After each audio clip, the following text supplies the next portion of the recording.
Pessoal, segunda parte da Lei 8.112, né? Falamos que a Lei 8.112 é o estatuto que estabelece as regras do vínculo entre o servidor público e a União, tá? Falamos também que há dois tipos de regime, o seletista e o estatutário. Estatutário, Lei 8.112. Seletista é da Sociedade de Economia Mista e Empresas Públicas, regido pela CLT, e é um contrato de trabalho. Contrato, direito civil, bilateral, ambas as partes, tá? Falamos também que, no caso do seletista, olha só, o regime seletista não é o que a gente está tratando. A gente está tratando do regime estatutário, Lei 8.112. Mas o regime seletista, tá, é utilizado para o emprego público, tá? Emprego público, e que trata das empresas públicas e sociedade de economia mista, como eu falei. Exemplo, Caixa Econômica Federal, Banco do Brasil, Petrobras, são alguns exemplos do emprego público, tá? Que também você vai fazer concurso para entrar, tá? Só que lá o regime não é estatutário, é o seletista, tá? Então, desse modo, o regime estatutário, que é o que a gente está lendo, né? 8.112, é o conjunto de regras que disciplinam a relação jurídica funcional entre o servidor público estatutário e o Estado. Cada ente político tem competência para elaborar seu próprio regime jurídico. No âmbito da União, tá? O regime jurídico é o de servidores estatutários, que é a Lei 8.112. Agora, no âmbito estatal, ou seja, do Estado, um exemplo, Estado de Goiás, é a Lei 10.460, que vai tratar dos servidores estaduais com a administração estadual, tá? No caso do distrital, né, vai ser a Lei Complementar número 840, que vai tratar desses servidores com o Distrito Federal, tá? No âmbito da União, vai ser a Lei 8.112, tá? A minha fala final foi sobre chefia, direção e assessoramento, que é o que tem em comum a função de confiança com o cargo em comissão, ou antigamente se usava assim, cargo em confiança, tá? E lembrando que o cargo em comissão é de exoneração ad nutum. O que é isso? É o seguinte, exoneração ad nutum, que cabe no cargo em comissão, por quê? Livre nomeação e livre exoneração. Exoneração ad nutum é revogável pela vontade de uma só das partes. Ou seja, a partir do momento que aquela pessoa já não me atende mais, eu posso, já que é de livre nomeação e livre exoneração, eu posso exonerar ela, tirar ela, não é punição, tá? Exoneração não é punição. Simplesmente não me atende mais ao meu assessoramento, tá? O cargo em comissão. É um juízo exclusivo da administração, do administrador. Eu tenho direito a ter 5 pessoas de cargo em comissão. Coloquei 5 pessoas. Livre nomeação e livre exoneração. Falamos isso no finalzinho já do primeiro encontro, né? Dessa característica. Vou falar agora da diferença, né, do cargo em comissão com o cargo em confiança. Já viu? Com a função de confiança, desculpa. Já vimos que a função de confiança, a pessoa tem que ser efetiva da administração. Efetiva da administração, ou seja, já é estável, um servidor estável, que vai acumular duas funções. A dele, que ele já tinha, e a função de assessoria, chefia e direção. Direção de uma seção, chefia de um departamento, assessoramento de um superior hierárquico, né? Então ele vai receber a remuneração dele, do cargo dele normal, e vai receber por essa função de direção, chefia e assessoramento. Qual o nome dessa remuneração? Nós chamamos de gratificação, beleza? Então, segunda parte, vamos fazer a diferença com o cargo em comissão. Cargo em comissão, olha só, IPC. Cargo em comissão, também conhecido há algum tempo como cargo em confiança. Importante pra caramba, caveira nele. Por quê? Porque dá confusão. Dava muita confusão. Hoje em dia a gente usa mais cargo em comissão. Mas se vier na sua prova cargo em confiança, você tem que saber que cargo em confiança é a mesma coisa que cargo em comissão. Diferença da função de confiança, tá? Então tá. Cargo em comissão, também conhecido como, antigamente, cargo de confiança, né? Cargo de confiança de um cargo público, óbvio. Serve para as funções de direção, chefia e assessoramento. É o que tem em comum com a função de confiança. Serve para quê? Função de direção, dirigir um departamento, chefiar uma seção, assessorar um superior hierárquico. Isso é o que tem em comum, tá? Agora vamos para a diferença. Trata-se do cargo em comissão, de cargo que qualquer pessoa pode ocupar. Qualquer pessoa pode ocupar um cargo em comissão. Só que, claro que nós temos um nepotismo aí que é proibido. Ah, vou botar um parente, mulher, esposa, filho, cunhado, irmão. Não, tá? Isso que a gente tem que atentar, tá? Porque tem suas restrições legais que prevê. Ah, cargo em comissão. Aí vem escrito lá, não pode parente de primeiro grau, segundo grau, terceiro grau, enfim. Cônjuge, companheira, filho, ascendente, descendente, já vem especificado ali, tá? Até porque vai contra a moral da administração. Beleza? Trata-se de o cargo que qualquer pessoa pode ocupar. Lembrando do nepotismo, que não pode empregar parente, tá? Baseado na situação de confiança existente entre o servidor e a autoridade nomeante. O administrador que nomeia. Eu tenho direito a 5 cargos em comissão. Livre nomeação e livre exoneração. Só que a Constituição exige, de novo, a Constituição da República Federativa do Brasil exige um preenchimento de certo número por agente de cargo efetivo. Efetivo é o que vem da administração pública. Aquele que fez concurso, foi nomeado, tomou posse. Aquele que tem uma estabilidade. Mas eu tenho que ter um número. A Constituição Federal diz que eu tenho que ter um número de cargo efetivo, de quem vem da administração pública. Mas no cargo em comissão, que antigamente é chamado cargo em confiança, eu posso também pegar gente de fora. Beleza, livre nomeação e livre exoneração. Tranquilo, tá? Já a função de confiança só tem um caminho, vindo da administração pública. Como? Fez concurso, foi nomeado, tomou posse, tá? Beleza? Então tá. Bom, vamos falar agora do emprego público, ou seja, núcleo de encargos de caráter permanente. É baseado em uma relação trabalhista. O regime é contratual. Olha só, falamos isso lá no início, no primeiro encontro. Onde é que eu vou ter emprego público? Mas se você está falando sobre a Lei 8.112, por que você está falando do emprego público seletista? Justamente para ampliar a sua visão, porque se na questão vier ele colocar lá Banco do Brasil, Banco do Brasil, a Caixa Econômica, você já sabe logo que, cara, isso aqui não é o nosso regime, isso aqui é seletista. Por isso você tem que abrir tua visão, abrir teu horizonte. Sabemos que o emprego público é para empresas públicas, sociedade de economia mista, tá? Beleza? Qual é o exemplo? Caixa Econômica, Infraero, Correios, Banco do Brasil, Petrobras, Eletrobras, são regidos pela CLT, regime seletista, que é o contrato de trabalho. Bom, no Brasil, qual é o regime que traz para o servidor público? Porque ambos vão ter servidor público, né? Servidor público. Só que um vai ser regime seletista, né? Vai ter a CLT, o outro vai ser estatutário, que vai ter o quê? A Lei 8.112. Qual é o regime para o servidor público com maior garantia de permanência contra as regras? Olha só, a relação estatutária, Lei 8.112, é regida por lei, que pode ser alterada a qualquer momento pelo legislador, né? E contra tal alteração, o servidor não pode se opor, tanto que o STF diz que não há direito adquirido em face ao regime legal, tá? Exemplo, teria direito adquirido a uma gratificação adicional. A gratificação é um adicional. O que ele já recebeu é direito dele. Entretanto, direito à manutenção da regra ele não tem mais. Isso acontece muito no serviço público, por exemplo, regras quanto à aposentadoria, regras quanto ao teto remuneratório. O que ele quer dizer é o seguinte: se você fez concurso, passou no concurso público, foi nomeado, tomou posse, beleza. O edital já prevê alguma coisa ali, como já falei. A remuneração vai ser X, tal, beleza. Só que você entrou na administração, o serviço é de 30 anos, beleza. Daqui a pouco, vou aumentar para 35. Não, meu direito adquirido de 30 anos. Não é bem assim. Por quê? Porque quem muda a lei, o regime estatutário é o legislador. Pela conveniência de quem? Da administração. Então, quer dizer, 30 anos já não serve mais. Tem que aumentar o tempo de serviço para 35. Você não pode alegar direito adquirido, porque quando você entra... não pode.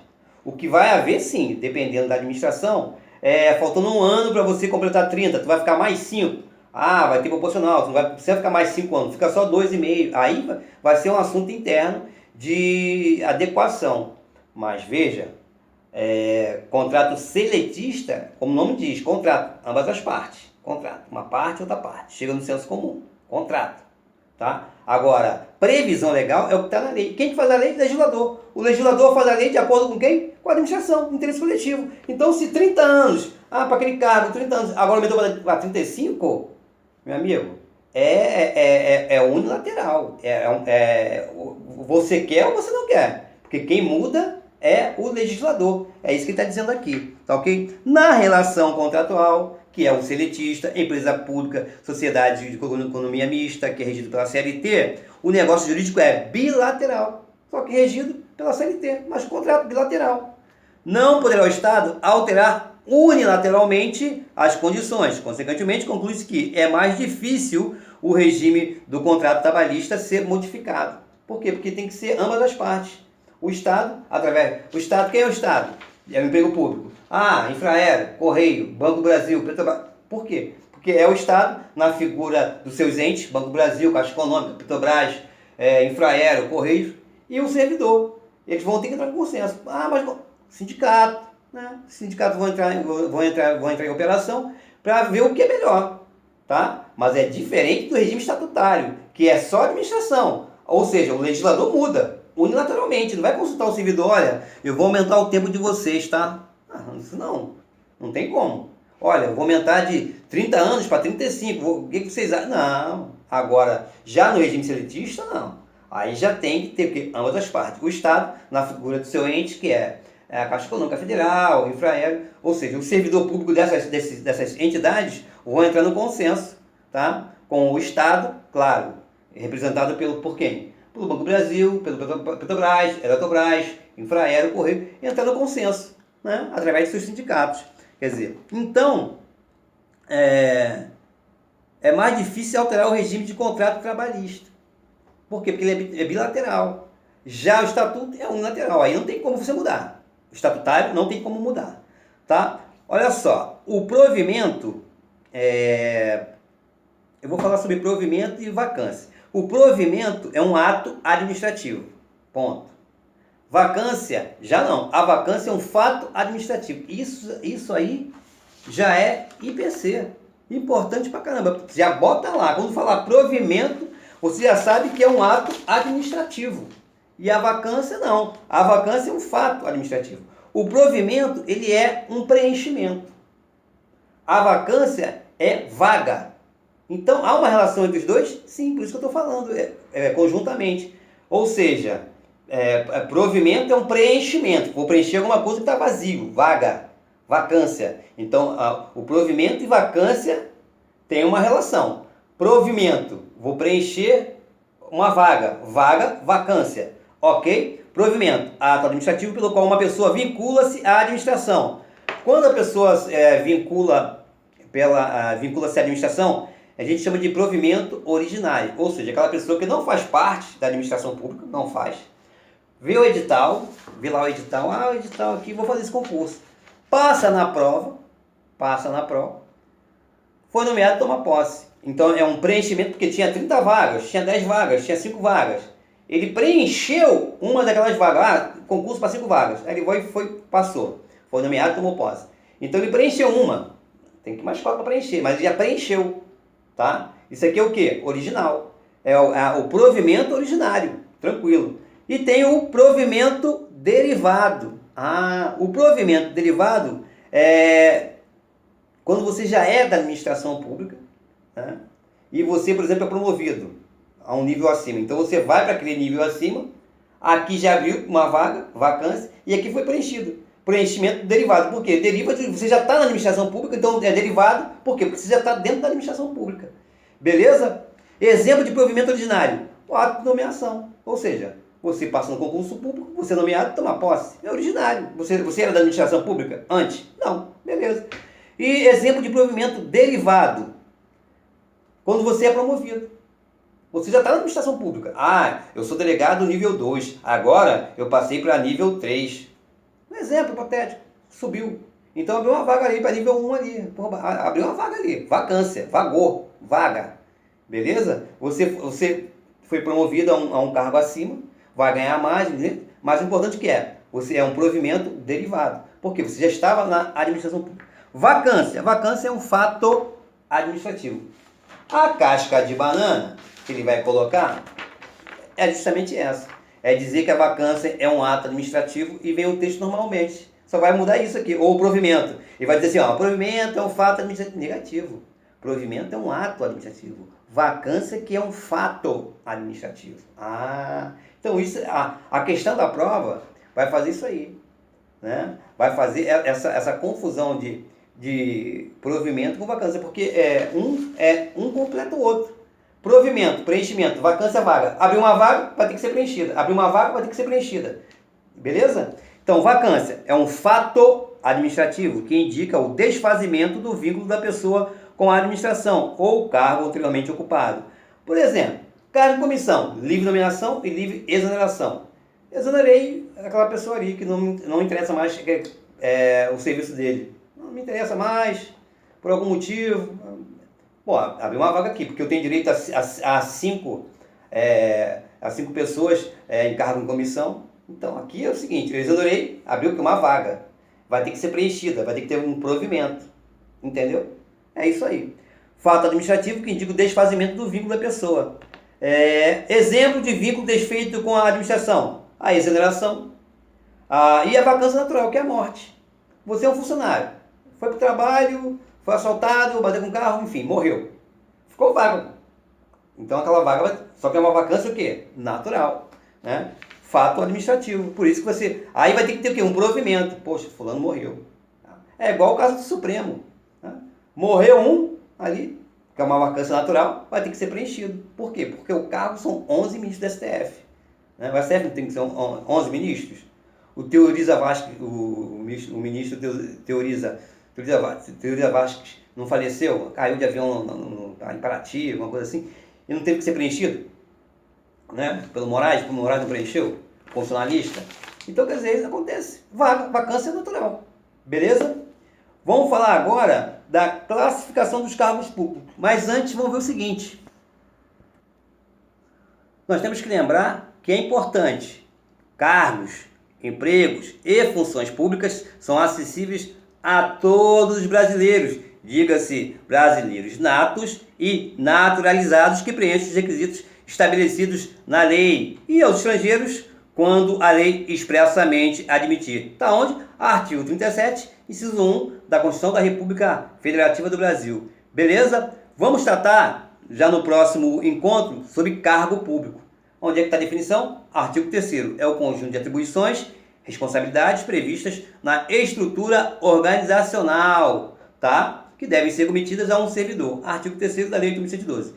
Já de antemão, já esclareço. Nós temos aqui cargo de carreira, cargo isolado, cargo efetivo e cargo em comissão. E nós vamos trabalhar cada um deles, beleza? Cargo de carreira é aquele que há progressão funcional dos servidores através de diversas classes. Essa progressão funcional se dá por meio de promoção. É o que nós falamos ainda há pouco do provimento derivado.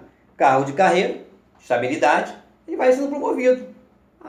Aí é critério interno, 7 em 5 anos, 2 em 2 anos, enfim. Né? Isso aí cada entidade que tenha o seu plano de carreira.